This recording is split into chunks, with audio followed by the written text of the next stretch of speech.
Zack Zimmer berkata dengan ekspresi bahwa dia telah melihat kebenarannya. Ya. Pasti seperti ini. Tidak ada kemungkinan lain. Kalau tidak, bagaimana kita bisa menjelaskan bahwa kontrak mereka sama dengan yang asli? Tapi memang begitu tidak punya otak sehingga mereka tidak mengharapkan hal-hal terjadi begitu cepat. Ya, seharusnya begitu. Pak Tua, akan jelas jika kita menemukan kembali. Saya sudah lama berpikir bahwa menantu yang datang ke pintu adalah pecundang. Saya tidak menyangka dia menjadi pencuri. Dan Mandy berani membawa kembali. Mandy dengan kontrak palsu, benar-benar mempermalukan keluarga Zimmer. Sekelompok anggota keluarga Zimmer semuanya bergema dengan lantang. Mandy ini keterlaluan. Dengan investasi 300 juta, berapa banyak orang yang bisa menikmati makanan dan minuman enak? Beraninya dia menggunakan kontrak palsu untuk menipu orang. Dia pantas mati. Orang tua dari keluarga Zimmer tidak memiliki ekspresi di wajahnya. Dia mengeluarkan kontrak yang kosong dan melihatnya beberapa kali sebelum berkata dengan dingin, minta Lilian memanggil kedua orang itu bersama-sama. Jika mereka tidak memberikan penjelasan yang masuk akal, usir mereka keluar bersama. Keluarlah dari rumah keluarga Zimmer. Banyak anggota keluarga Zimmer saling memandang dan mengangguk.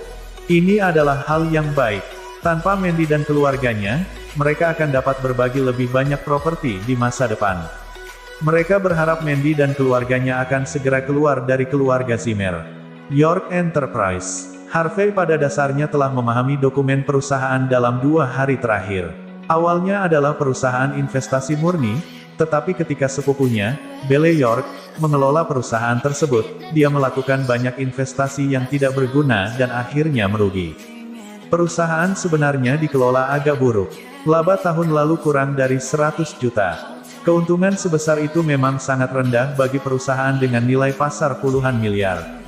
Untungnya, Harvey membatalkan beberapa kontrak yang belum diselesaikan segera setelah dia berhenti. Hal ini membuat perusahaan merasa lega. Sepertinya investasi di masa depan harus lebih berhati-hati. Harvey mungkin telah melalui semua proyek investasi sebelumnya. Faktanya, selain pusat komersial keluarga Zimmer, yang memiliki nilai investasi, hanya ada satu Auto City yang memiliki nilai investasi. Harvey melihat informasi itu dan teringat bahwa sepeda listriknya rusak. Bukan hal yang baik jika Ivone menjemputnya sepanjang hari. Dia dapat membeli mobil hari ini dan mengunjungi Auto City untuk melihat apakah mobil tersebut memiliki nilai investasi. Setelah meminta Ivone untuk menelepon Auto City, Harvey tidak membiarkan Ivone mengantarnya pergi.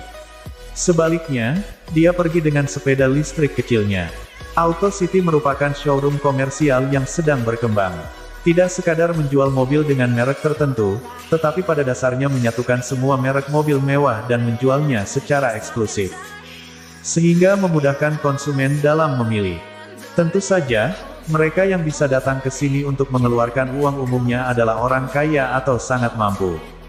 Ketika Harvey tiba di Auto City, dia sedikit meremehkan.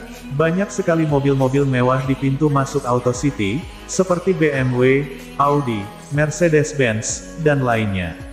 Yang pasti, tidak ada orang miskin yang bisa membeli mobil di sini.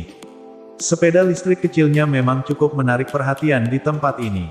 Tapi dia tidak peduli, dia memarkir skuternya dan masuk. Ada banyak mobil mewah yang dipamerkan di Auto City, dari semua merek besar. Namun karena saat itu tengah hari, tidak banyak tamu yang datang saat ini. Beberapa penjual berkumpul untuk berkumpul. Ketika Harvey masuk, tidak ada yang mau berbicara dengannya. Orang-orang ini berpakaian seperti pedagang kaki listrik 5 dan datang ke sini dengan sepeda kecil. Dia mungkin seorang pekerja dari pabrik terdekat. Dia datang untuk menikmati AC saat istirahat dan mengambil beberapa foto untuk diposting di Moments WeChat sebagai perbandingan. Mereka telah melihat begitu banyak orang seperti ini sehingga terlalu malas untuk merasa nyaman. Tidak ada yang datang, dan Harvey tidak terburu-buru. Bagaimanapun, tujuan utamanya adalah untuk memeriksa. Saat ini, dia melihat ke kiri dan ke kanan. Akibatnya, seorang tenaga penjualan yang terlihat seperti supervisor kecil tidak tahan lagi. Apa yang dilakukan para penerima upah ini saat Anda datang untuk berfoto? Mobil mana yang rusak dan Anda mampu membayarnya? Halo Tuan, apakah Anda salah toko? Showroom 4S mobil Baojun ada di jalan lain, seorang wanita berpakaian bisnis datang, memandang Harvey dan tersenyum. Baojun, Harvey tertegun sejenak lalu berkata sambil tersenyum, saya tidak ingin membeli yang itu. Saya ingin melihat BMW dan Audi, siapa tahu ada yang saya suka. Apakah ada yang kamu suka? Pramuniaga cantik itu memiliki senyum palsu profesional di wajahnya, dan matanya tidak bisa menyembunyikan rasa jeleknya. Bukankah ini orang pandai pamer? Sekilas terlihat sangat miskin, dengan rambut seperti kandang ayam. Tapi masih merasa layak untuk pamer di sini. Apa dia membaca terlalu banyak lelucon di internet?